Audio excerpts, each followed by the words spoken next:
welcome to my vlog mga tol. Dito tayo sa Balagtas, Bulacan. Ayan, kasama natin si John Mark. Bali, galing tayo ng Malabon mga tol. May deliver tayo, papunta tayo sa Santa Elena, Bataan. Bali, dalawang karton kami. Ayan.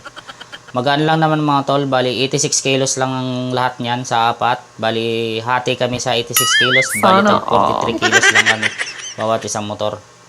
Welcome back to my channel mga tol. Dito na nga tayo sa Bataan. Medyo pagod na yung kasama natin, si John Mark.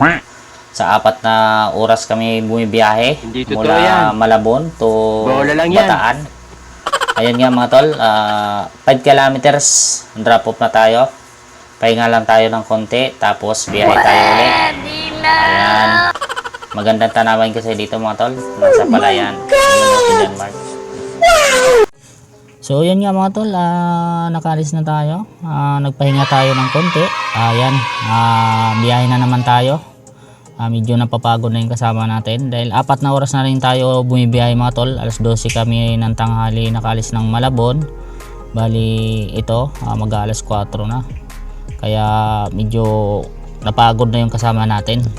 Kasi hindi kami gaano makapagpatakbo kanina doon bandang Bulacan, tapos sa may Pampanga kay may ginagawang kalsada doon mga tol.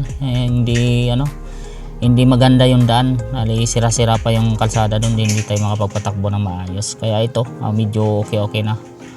Ayan, ito pala yung dala natin mga tol. Filter lang naman to ng sasakyan. Bali 70 pieces sa 4 na karton. Hinati namin dalawang motor.